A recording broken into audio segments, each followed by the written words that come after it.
지지 맡은 우리 구주, 지지 맡은 우리 구주, 어찌 좋은 친구인지, 걱정 근심 무거운지 우리 주께 맡기세. 주께 고함 없는 거로 복을 받지 못하네. 사람들이 어찌하여 나를 주를 모를까. 시험 걱정 모든 괴로움 없는 사람 누군가. 부질없이 낙심 말고 기도 드려 아뢰세. 이런 진실하신 친구 찾아볼 수 있을까. 우리 약함하시오니 어찌 아니하릴까.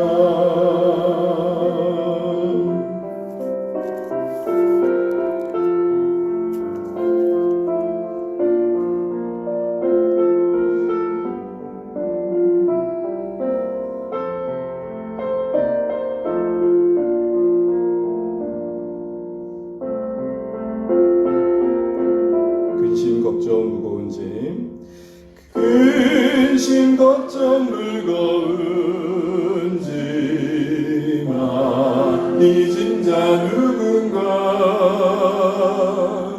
피난처는 우리 예수 주께 기도 드리세.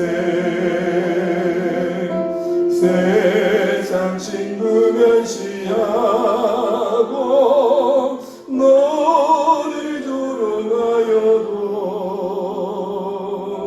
예수 품에 안기어서 참된 위로 받겠네.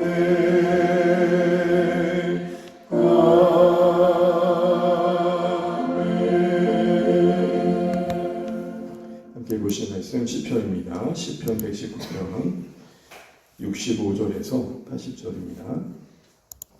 시편 119편 65절에서 80절까지 말씀입니다.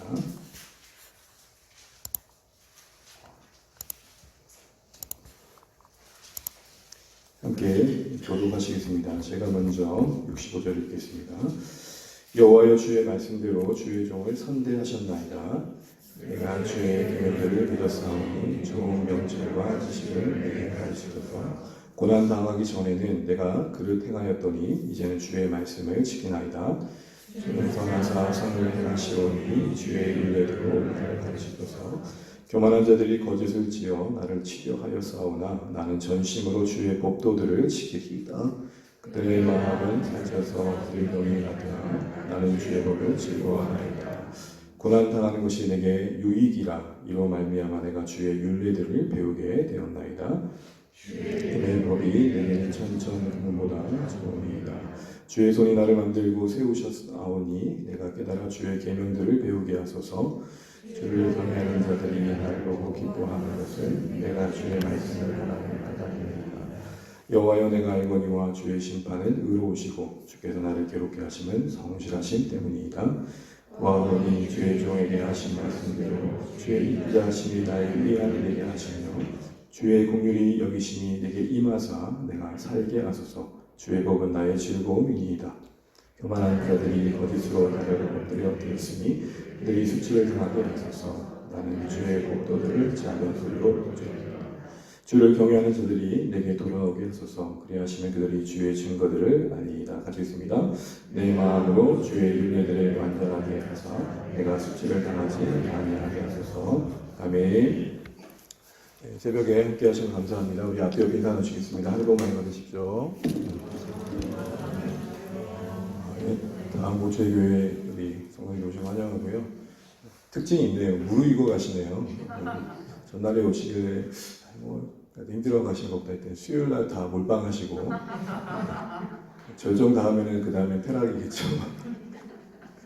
아무튼 얼핏 보니까 우리 3세반 어머니들이 오신 것 같아요. 미나 어머니, 유리 어머니, 여선이 어머니. 단합하시는 좋습니다. 아이들을 위해 기도하게 오신 것 같고. 장로님 감사합니다. 때는 감사하고요. 다들 건강하시죠? 네, 감사합니다. 정말 기도를 함께 하시는 게 너무 힘이 되고요. 한 분이라도 오셔서 너무 감사했는데 너무 많이 오셔서 감사하고 목사님 이런 날이 없을 것 같아서 이따가 좀 살짝 사진 한번 부탁드리겠습니다. 네, 영광의 날을 기억하는 게 좋습니다. 오늘 우리가 시편 119편을 읽었습니다. 우리가 지금 시편과 함께하는 순례 여정을 걷는 중에 오랜 잠시 잠언을 보다가 다시 시편을 살피고 있는데요. 150편 가기 전까지 처소가 생기면 좋겠다라는 마음을 시작했는데 우리가 또 그 안에서 또 하나님께 주신 은혜가 있어서 감사했고 또 시편 119편을 살피는 중에 그냥 한두 절 말씀 가지고 전체적인 내용을 보고 지나갈 수 있었지만 시편 119편이 176절입니다. 176절이라 함은 되게 긴 절이죠. 그런데 규칙이 있습니다. 8절씩 끊어지게 되고 그것이 22개가 반복이 됩니다. 그러니까 22 곱하기 8하면 이제 176이 되는 거죠. 8절씩 22행의 단락이 나눠지고 있는데 그 단락의 시작마다 히브리어 알파벳이 시작이 됩니다. 그러니까 규칙이 담긴 것이죠. 그래서 비슷한 말에 진부한 말의 반복처럼 들리지만 가만히 보게 되면 그 단락마다 담아내는 핵심 내용이 있더라는 것이죠. 그래서 그 맥락을 건너뛰기가 좀 너무해서 두 행씩 지금 살펴보는 중이고 아마 11번 살펴보고 마치겠죠. 오늘 5번째 말씀 22행 중에 9행과 10행의 말씀을 오늘 보면서 말씀 들고 기도한 시간 갖도록 하겠습니다. 먼저 우리가 65절부터 72절이 9번째 행인데요. 이 내용을 보게 되면은 우리가 신자로서 구원받은 이후에 요구되어진 삶의 모습이 무엇인가라는 걸 생각해 보게 됩니다. 그것은 다른 것이 아니라 자라나는 것입니다. 성숙하는 것이고 성장해 가는 것입니다. 이것은 너무 당연한 것으로 우리에게 요구되는 것이죠.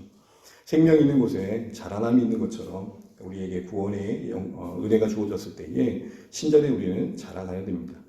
이 과정에서 하나님께서는 말씀을 사용하시고 공동체를 통해 우리 안에 일해 가십니다. 또한 여러 인생의 무거운 짐도 사용하시기도 하고 여러 관계와 상황들을 사용해 가십니다. 때로는 우리 안에 수치심마저도 사용해 가십니다. 부끄럽지 않았으면 돌이키지 않았을 일들 앞에서 때로는 큰 부끄러움을 느끼게 하시기도 하시죠. 이 모양 저 모양 버릴 것 없는 인생의 모든 이야기들을 끌어안으시고 우리를 만들어 가신 하나님을 우리가 알게 됩니다. 그런데 그 가정에 우리가 원치 않는 것 중에 하나는 무엇이냐면 고난을 통해 일해 가신다는 것입니다. 오늘 본문이 말하는 것이 딱 그 얘기입니다. 하나님께서 우리를 성숙시켜 가시고 자라게 해 가시는 데 있어서 고난을 사용하시더라 이 말씀을 하십니다. 고난 속에서 우리의 신앙의 인격과 성품 또한 무엇보다도 우리를 부르신 그 하나님과의 관계의 신뢰를 그 깊이를 더해 가시더라는 것입니다. 왜 우리 인간관계 속에서도 갈등 속에서 성소에 갖고 있었던 그 오해가 깨지면서 이전보다도 깊어지는 관계가 있듯이 하나님과의 관계도 그렇게 만들어져 가는 것을 본문을 통해 확인하게 됩니다. 그러나 여러분 누구에게나 이 고난은 반갑지 않은 불청객입니다. 그래서 여러분 71절 말씀 읽을까요? 71절 함께 읽어보겠습니다. 시작. 고난 당하는 것이 내게 유익이라 이로 말미암아 내가 주의 율례들을 배우게 되었느니라. 고난을 뭐 한대요? 당한대요. 고난은 선택하는 게 아니라 당하는 겁니다. 이 말이 무슨 말입니까? 고난이 찾아와 불청객처럼 우리 인생에 급습한다는 것입니다.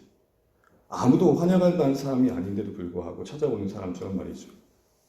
그래서 고난을 당했다는 건 선택의 결과가 아니라 또 뜻밖의 예측할 수 없는 상황 속에서 맞이하는 게 고난이라는 겁니다. 제가 웬만하면 새벽에 재미있는 얘기 하는데요. 다음 문제 기분들도 준비한 게 있습니다. 어느 날 손님이 찾아온 가정에서 어머니가 딸에게 기도를 맡깁니다. 이 6살짜리한테 기도를 맡기는 거예요. 어머니 마음이 이런 거죠. 제가 신앙교육을 좀 잘 시킵니다. 뭐 이런 거 같아요. 손님이 오니까 아이한테 찔러대면서 네가 한번 기도해. 밥상 앞에서 찔러대는 거예요. 당황하죠. 이 아이가. 엄마가 기도 못하는 거 알잖아. 그러다가 엄마가 이렇게 말합니다. 엄마가 평소에 하던 대로 하면 돼. 그래서 이렇게 기도합니다. 네 하면서 기도하는 것이 하나님 우리 집에는 왜 이렇게 귀찮은 손님이 많이 오시는 거예요? 들은 대로 본 대로 한 거예요. 고난이 그렇게 불청객처럼 우리 인생에 찾아온다는 것입니다. 그러나 신앙이 있다는 건 뭐죠? 고난 속에서 확인되는 것이고 증거되는 것입니다. 그래서 여러분 성경이 오늘 이렇게 말합니다. 고난 당하는 게 유익이라. 유익이라. 유익이란 말이 뭘까요? 은혜가 되었다는 것입니다. 그 고난이 아니었으면 얻을 수 없는 것들을 얻게 되었다. 원치 않지만 그것이 있었기에 설 수 있는 자리, 그것이 있었기에 누릴 수 있는 그 무엇이 있었다. 그래서 여러분 65절 말씀 이렇게 시작합니다. 여호와여 주님께서는 말씀하신 대로 저에게 선대하셨나이다. 이 말의 의미는 그대로 다시 한번 번역을 하면 주님은 나에게 은혜를 베푸셨습니다. 여러분 고난 중에서 이 신자가 고난을 지난 뒤에 한 이야기가 뭐냐면 그게 은혜였습니다. 무슨 말이에요? 고난을 지난 뒤에 떡하니 돌아보니 그게 나에게 은혜였던 것입니다. 은혜가 된다는 게 무엇입니까? 신자로서 우리가 살아가면서 오해해야 하는 것 중에 하나는 은혜 받음의 징상들입니다. 우리는 적어도 은혜를 받으면 적어도 동반돼야 그 무엇이 있는데 그게 무엇입니까? 적어도 눈물을 흘려줘야 은혜 받은 겁니다. 물론 은혜의 눈물이 있지만 여러분 모든 눈물이 은혜일까요? 내가 서러워서 우는 것도 있잖아요. 내가 감정이 벅차서 우는 것도 있잖아요. 그걸 은혜로 착각하게 되면 우리는 그 눈물이 만들 더 깊은 하나님과 관계는 채 도달하지 못한 채 내가 울고 끝내는 거예요. 감정의 쇄신일까요? 정말 은혜의 본질은 뭡니까? 이전보다도 하나님을 더 사랑하게 되는 것. 이전보다 더 하나님을 의지하게 되는 것. 이전보다 더 하나님을 더 기이 여기게 되는 것. 그게 은혜예요. 즉 오늘 이 신자는 고난의 학교를 통과하면서 성장했다고 말합니다. 그래서 71절에 우리가 읽은 그 말씀이 이렇게 말하는 겁니다. 유익되었다. 그 다음 이어지는 이유를 말하죠. 이로 말미암아 내가 뭘 배웠다고 그럽니까? 주의 율례들을 배우게 되었습니다. 10편 119편의 특징 중에 하나는 하나님의 말씀을 다양한 용어로 표현한다는 것입니다. 명령, 규례, 증거, 말씀, 약속, 율례, 길. 이렇게 다양하게 하나님의 말씀을 설명하는 것은 우리 인생의 여러 영역 속에 말씀은 그 제 역할을 한다는 것입니다. 위로가 필요할 때 말씀이 위로가 되고, 방향이 필요할 때 말씀이 방향이 되고, 돌이킴이 필요할 때 말씀이 지침이 되고. 특별히 오늘 이 신자는 고난 속에서 율례를 배웠다. 율례가 뭐죠? 마땅히 하나님께서 기뻐할 만한 게 무언가를 다시 한번 확인하게 되었다. 이 얘기를 하는 것입니다. 배웠다는 게 뭡니까? 얻었다라는 것입니다. 지식을 얻었다는 것입니다. 그래서 여러분 65절부터 68절에 주님께서 나를 선대하셨습니다. 나에게 은혜를 주셨습니다. 이후에 그가 얻은 내용이 나오는데 66절 한번 읽어볼까요? 시작. 내가 주의 계명들을 믿었사오니 좋은 명철과 지식을 내게 가르치소서. 분명히 이 신자는 고난을 지난 뒤에 말씀 앞에 더 진중한 자세를 갖게 됩니다. 고난이 깨운 바가 있는 것이죠. 그런데 왜 그렇게 되었는가? 고난 속에서 그는 주의 계명들을 믿게 되었다. 이 말은 무슨 말이에요? 고난 속에서 말씀에 대한 신뢰가 자랐다는 것입니다. 처음엔 불안했는데 말씀 안에서 저 거하는 시간들을 지나고 나니 역시 말씀대로 하나님께서 일하시는 것을 확인하게 되었다. 그래서 구하는 게 뭡니까? 말씀 안에서 지혜를 구하고 있는 것입니다. 그래서 70절에 보면 그 말씀을 즐거워하는 자리에 서 있는 걸 보게 됩니다. 또한 무엇을 얻었냐면 68절입니다. 함께 읽습니다. 주는 선하사 선을 행하시니 무엇보다도 확인하게 된 게 주님이 선하시다는 것을 확인하게 됩니다. 우리 가끔 관계 속에서 저 사람이 의도를 잘 헤아리지 못해서 당장에 체감되어지는 그것 때문에 그 사람을 오해할 때가 있잖아요. 그런데 가만히 지나고 보니 나를 위한 것이었어요. 그걸 왜 참 많은 값을 지불했다는 걸 확인하게 됐을 때 여러분 어떤 마음이 듭니까? 야, 내가 저 사람을 신뢰해야겠다. 고난의 학교를 지나며 자라고 있는 이 신자의 모습을 보면서 우리가 질문을 해보는 거죠. 우리는 어떠한가?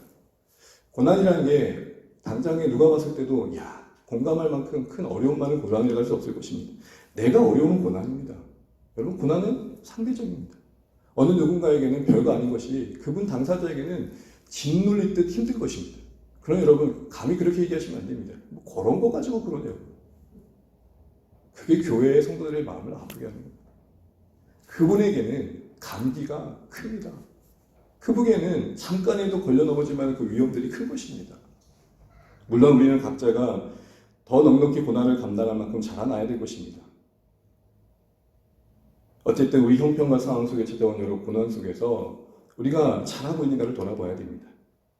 그것을 지나지 않았더라면 배울 수 없었던 값진 교훈들을 놓치지 않는 사랑하는 모든 성도들 되시기를 주님의 이름으로 축복합니다. 그럼 고난이 모두에게 같은 결과를 낳는가? 그럴 때 71절 말씀을 보니까 당황스러운 게 있는 게 고난당하는 것이 유익이라 하면 참 편안할 텐데 고난당하는 것이 내게 유익이라 이렇게 말합니다. 이 말이 무슨 말일까요? 모두에게 유익되는 게 아니라는 것입니다. 똑같은 고난의 시간은 지나지만 그 고난 속에 잘하는 신자들이 있나 하면 오히려 그것 때문에 더 하나님을 원망하고 공동체로부터 멀어지는 신자들이 있더라는 거예요. 다시 말해 고난이 모두에게 유익되는 게 아니라는 것이죠. 그럼 이런 질문이 자연스럽게 들어가게 됩니다. 고난이 유익되려면 어떻게 해야 되는가? 오늘 시인의 고백 속에서 몇 가지 답을 찾게 됩니다. 간단하게 살펴보고 말씀을 맺을 텐데요. 우리 먼저 73절, 75절을 한번 읽어보겠습니다. 시작.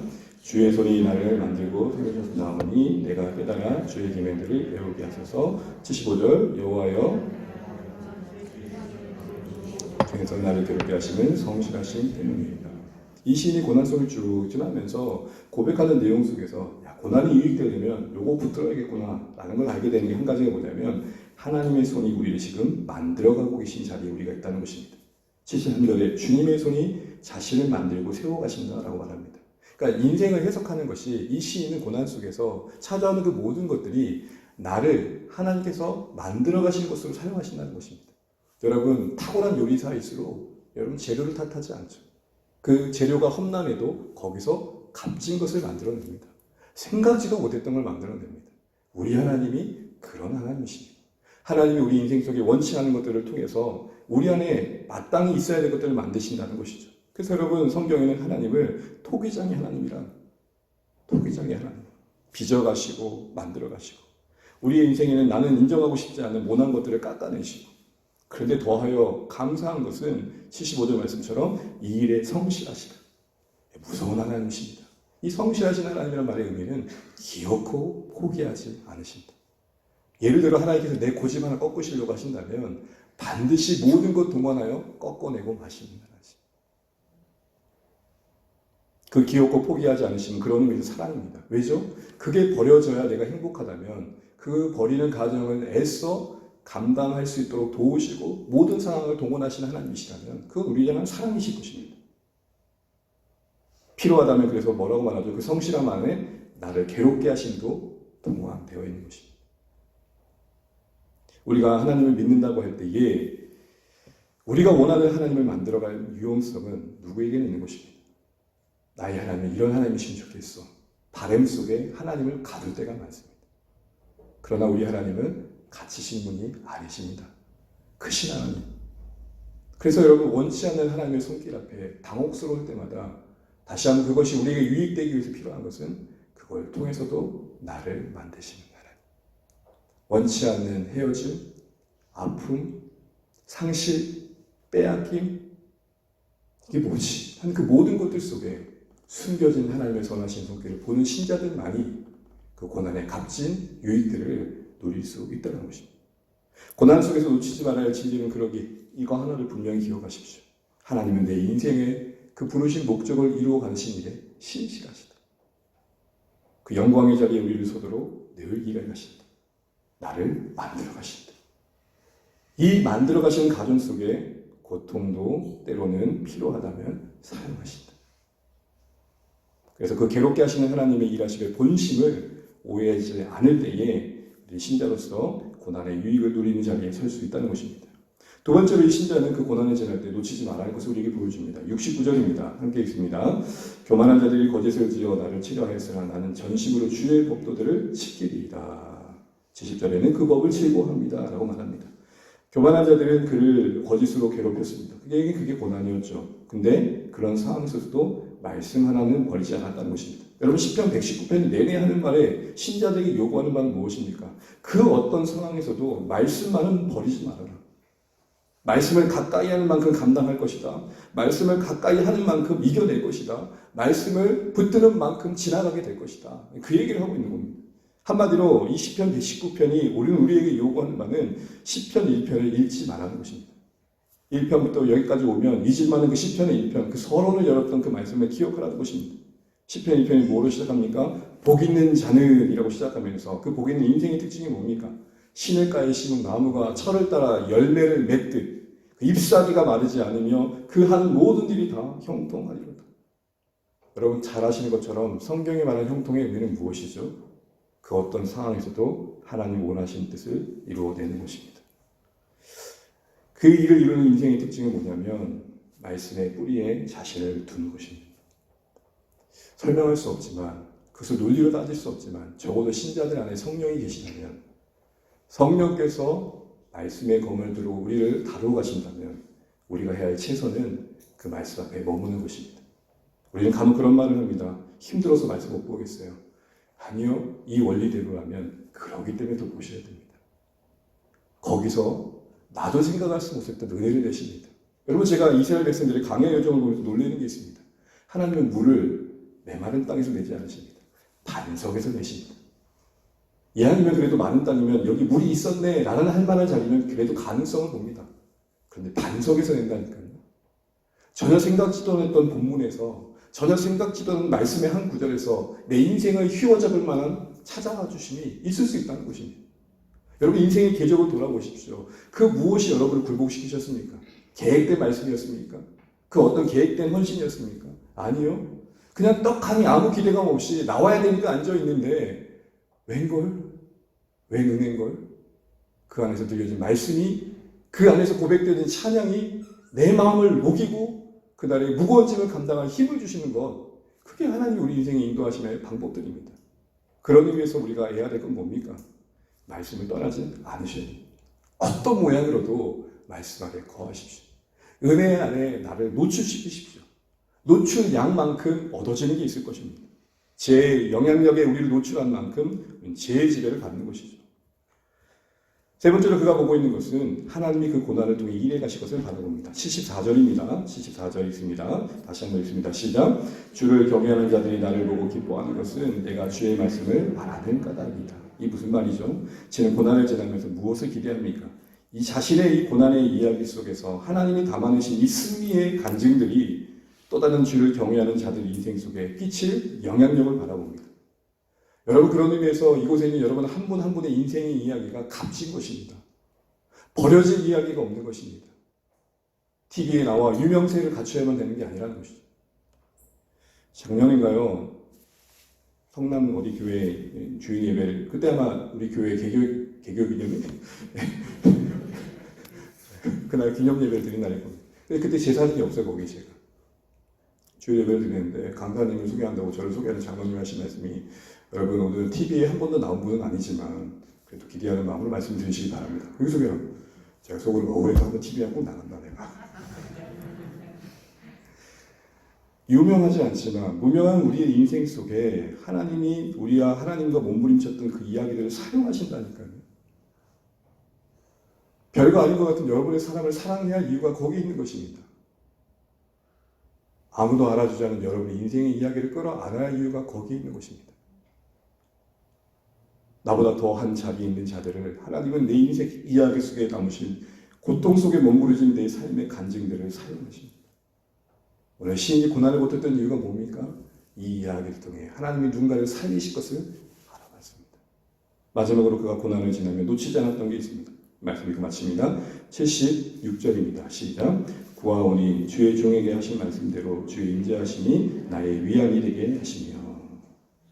무엇을 하고 있습니까? 구하고 있습니다. 70절에 긍휼을 구합니다. 결국 여러분 고난의 시간을 버틸 때에 말씀과 함께 기도는 우리에게 정말로 절실한 것입니다. 신자가 신자됨을 보일 수 있는 아름다운 모습은 고난 속에 더 기도하며 말씀 앞에 머무는 것인 줄 압니다. 힘겹지만 오늘 살아가신 삶의 자리에 그 무엇보다도 물론 교회를 격려하기 이 시간 오셨지만 다만 주 안의 교회를 생각하는 마음만 갖지 마시고 이 자리가 주님 만나는 자리 되시기를 주님을 축복합니다. 기도가 되어지시면 좋겠습니다. 같이 이 말씀 기억하시면서 우리 찬양하면 좋겠습니다. 찬송가 내 주를 가까이 하게 함은입니다. 338장 같이 찬양하시고 기도하는 시간 갖겠습니다.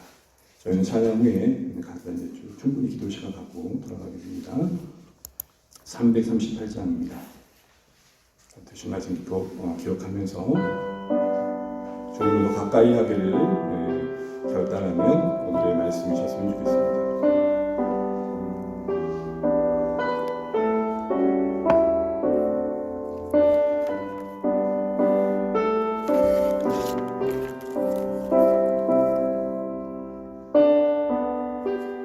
338장 내 주를 가까이 하게 함은 내 주를 가까이 하게 함은 십자가 짐 같은 고생이나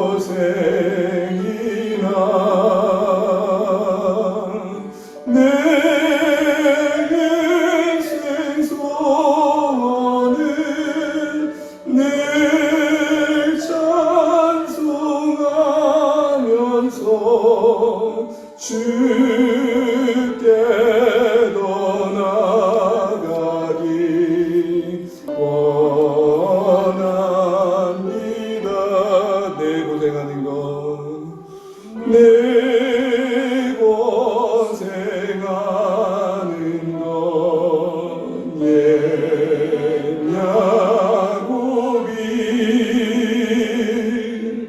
꼴되게 베고 장가갔습니다.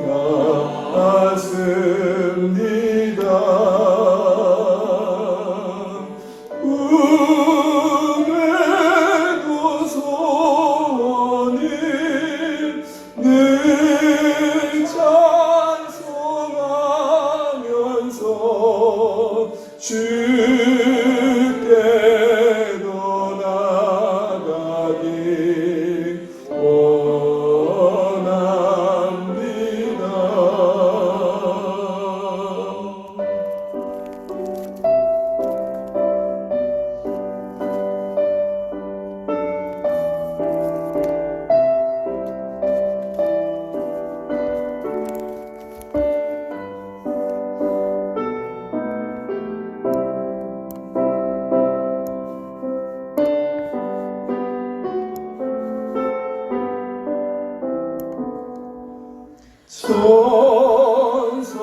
천성에 가는 길 험하여도 생명길 내나니 은혜로다.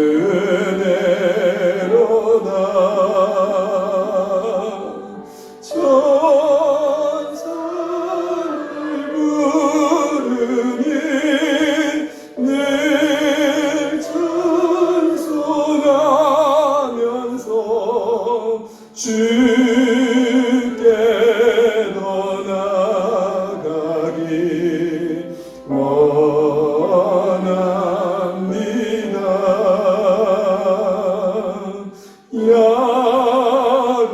야곱이 잠깨어 일어나는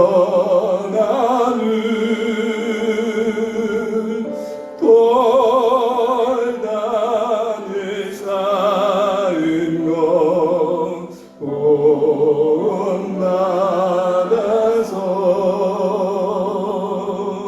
숨질 때에도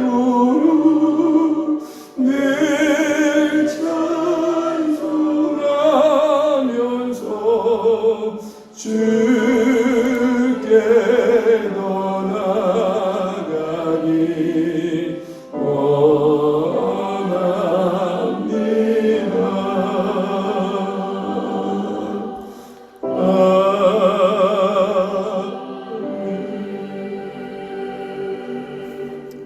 사랑하는 여러분, 오늘 또 허락하신 하나님 감사하면서 기도 가운데 주님 바라보시면 좋겠습니다.